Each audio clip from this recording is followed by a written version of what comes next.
acuerdos en materias que me parecen de altísima importancia, no para nosotros, sino para los ciudadanos, es un dato a valorar muy positivamente. Pero si tengo que hacer esa valoración positiva, también tengo que hacer una valoración negativa. Yo creo que ha faltado concreción en sus propuestas, sobre todo concreción en cuanto a plazos. Y mire, yo sé que esta comparecencia se ha celebrado con una mayor celeridad y urgencia que quizá en otras legislaturas, pero lo que sí me gustaría es que la rapidez, la urgencia, fuese pareja con la necesidad de esa rapidez y esa urgencia que demandaba la sociedad asturiana, y que hoy estemos aquí en el mes de julio celebrando estas comparecencias es porque la sociedad asturiana así lo exigía. Digamos que hemos perdido demasiado tiempo en el pasado y hacía falta actuar con esta celeridad, marcando los tiempos y explicando cuáles son las políticas que hay que acometer en este momento. Es cierto que en un escenario que a nadie se nos puede escapar, muy distinto quizá al que hubo en otras legislaturas, un escenario de restricciones económicas.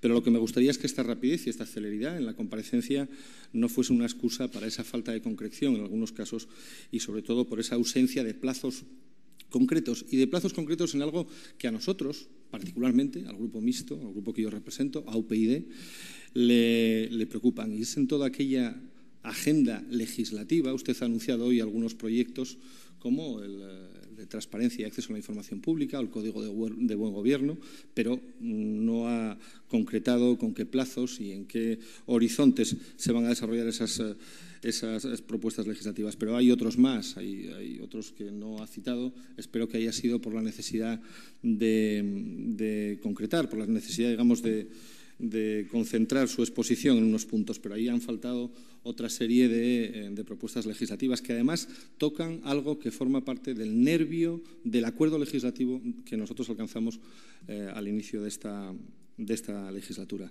y que es algo que yo creo que preocupa muchísimo a los ciudadanos, que es la regeneración democrática y que es la mejora de la calidad de nuestro sistema democrático. Tenemos que recuperar a los ciudadanos para la política, y eso en muchos casos no va a requerir de presupuesto, va a requerir de nuevas actitudes políticas, de una nueva manera de hacer política.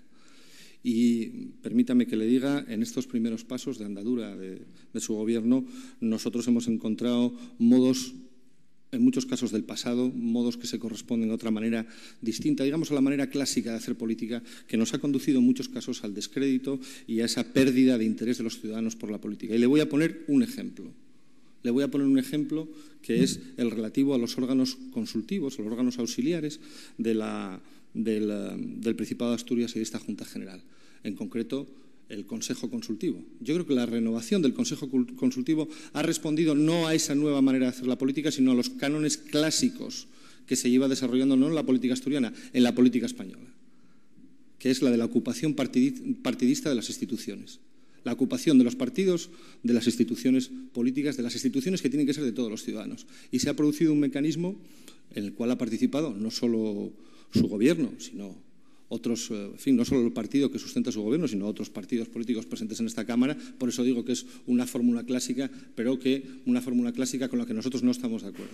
Y no estamos de acuerdo porque, en fin, porque haya presencia de unas personas o otros. No voy a entrar en las condiciones de las personas, no voy a hacer una valoración ad hominem, no voy a hacer una valoración personal de quiénes son las personas concretas que han sido designadas, sino que voy a hacer una valoración del método. Y el método no se corresponde a un proceso de selección en que los candidatos de ese Consejo Consultivo, que es un órgano que debe de ser un órgano independiente de los partidos políticos, dependiente de esta Cámara, pero independiente de los partidos políticos. El proceso selectivo que se ha seguido no ha buscado el mérito, la capacidad, el rigor profesional, la trayectoria, sino puramente lo que es la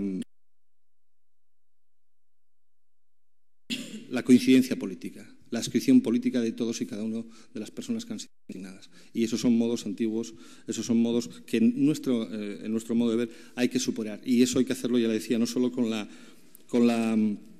legislación, no solo con mecanismos legislativos, sino con actitudes políticas que hay que cambiar y que hay que regenerar. Decía usted, por cierto, a preguntas del representante del Partido Popular, que no estaba prevista una reforma del Consejo Consultivo. En fin, supongo que haya sido también por la en fin, por la prolijidad, por la largura, por la intensidad de las preguntas que se han hecho a lo largo de esta mañana, pero en el acuerdo de legislatura sí está prevista la reforma del Consejo Consultivo. Y se habla precisamente pues, de la incorporación de un nuevo tribunal, del Tribunal Asturiano de Recursos Contractuales. Se habla de que puede tener una función, es el Consejo Consultivo que no desarrolla ahora nadie, que es un cierto asesoramiento en el ámbito de la administración local, sobre las ordenanzas locales. Y se habla, mire, de algo muy importante. En la cabecera de ese párrafo, en la página 9 de nuestro acuerdo de legislatura, se habla precisamente de esto que yo le decía. Se reforzará su independencia y su capacidad de control respecto a la administración. Y mejoras también para aumentar su eficacia. Pero se habla de su independencia y su capacidad de control. Y lo que se ha hecho en la renovación de estos órganos no ha sido eso, sino todo lo contrario. En cuanto a la justicia, mire, la justicia es uno de los pilares, evidentemente, de nuestro sistema democrático. Es uno de los grandes servicios públicos, una de las columnas vertebrales del Estado. Y en este servicio, la comunidad autónoma tiene competencias muy importantes. Competencias en medios materiales, competencias en medios humanos, competencias en materia organizativa, y yo creo que ha habido también una falta de concreción importante. Y fíjese, lo único que hemos sacado, en esto coincido con el representante del Partido Popular, que intervino con anterioridad, la única concreción es la entrada en servicio del Palacio de Justicia, pero bueno, en fin, a mí me parece una noticia de poco fuste, de poca enjundia, siendo un Palacio de Justicia cuyas obras se iniciaron en el año 2008. Sinceramente, me parece que era algo debido, algo obligado. Yo quizá hubiese solicitado, en fin, otro tipo de concreciones, ¿no?, más allá de ese anuncio del edificio de Gijón. Y me preocupa que usted haya, precisamente, de los pocos anuncios que se han hecho aquí, hay uno que especialmente me preocupa porque, como le decía en mi turno de preguntas, afecta a la mayor parte de los pleitos, a la inmensa mayoría de los pleitos que se están desarrollando en los juzgados asturianos, que es el asunto de la asistencia jurídica gratuita, el asunto del turno de oficio. Que la única medida que se haya concretado respecto a esta parte tan importante del servicio público de la justicia sea una rebaja de las tarifas, me parece que afecta de forma sustancial a la prestación de ese servicio público y afecta además a aquellos ciudadanos que no tienen recursos para pagarse la defensa letrada, para pagarse el abogado y el procurador. Y me parece, en fin, me parece especialmente grave esto, me parece especialmente grave que se hable de negociar esas tarifas con relación a las retribuciones del personal funcionario, porque es que quien está percibiendo esas tarifas, quien está sosteniendo el turno de oficio, la asistencia jurídica gratuita en Asturias, en el conjunto del país, pero a mí me toca referirme a Asturias, es un colectivo profesional, que son los colegios profesionales de abogados, y no disfrutan de ninguna de las condiciones de funcionario, de ninguna. Si se les quiere aplicar a nivel de tarifas la rebaja económica que sufrirán en su caso las retribuciones de los funcionarios, habría que pedir que en lógica contraprestación también se les aplicasen el resto de condiciones que lleva aparejado esa condición funcionarial y que no disfrutan de ninguna. Por no disfrutan de algo que disfrutan en otras comunidades autónomas, como es, por ejemplo, el pago de la cotización a la Seguridad Social por las horas trabajadas. Fíjese qué reivindicación más extemporánea, ¿no? Es decir, que una persona que está desarrollando un trabajo por determinado número de horas pueda cobrar, pueda cotizar o pueda tener un servicio de una prestación médica que tiene que concluir, señor portavoz. Por lo tanto, me preocupa que la única reforma haya sido la rebaja de las tarifas en la justicia gratuita, cuando yo creo que lo que hay que controlar es el acceso a esa prestación, porque sí es verdad, y en eso estoy de acuerdo, no acceden todas las personas que realmente tienen la necesidad, y probablemente esa sea la vía, más que por la vía del recorte de tarifas, por la vía del recorte de que sean las verdaderas personas que tienen la necesidad de ese servicio los que los disfruten. En cuanto a la violencia de género, que es un asunto que a nosotros nos parece absolutamente central y de preocupar, evidentemente es un tema que nos preocupa y que nos ocupa, yo creo que aquí falta también el aprovechamiento de todos los medios que hay. Es cierto que ha habido una labor muy importante de leyes generales que han buscado la coordinación de los distintos escalones de la administración pública y que se ha hecho un avance importante, pero miren, hay cosas tan básicas como, por ejemplo, saber que en los asuntos de violencia de género en muchos casos vienen aparejadas por situaciones de desestructuración familiar previa, y si los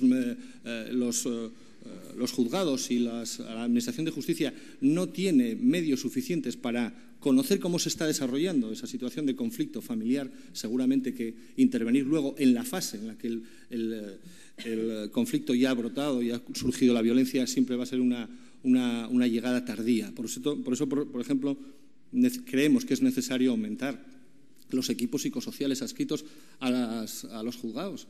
En un partido judicial como Gijón hay un equipo psicosocial formado por un psicólogo, un asistente social y un auxiliar para atender las necesidades de todos los conflictos familiares que surgen en el partido judicial de Gijón.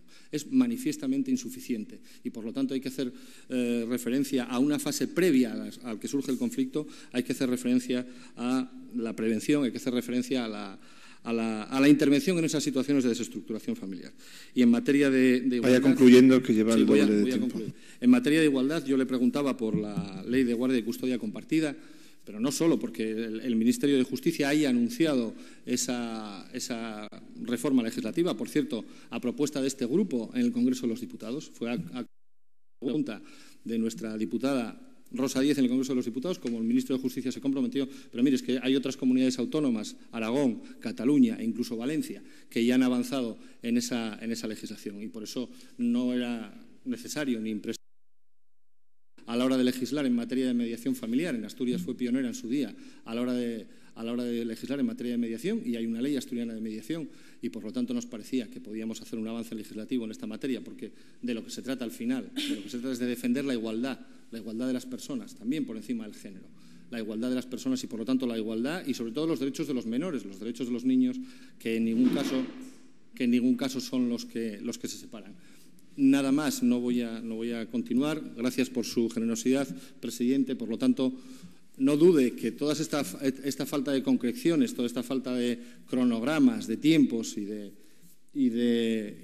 entrar en materia, se lo vamos a demandar y le vamos a empujar desde el Parlamento con lealtad, no tenga ninguna duda, con absoluta lealtad, pero también con insistencia porque nos parece que estamos hablando de cosas de extremada importancia que forman parte del conjunto de derechos fundamentales de los ciudadanos. Muchas gracias.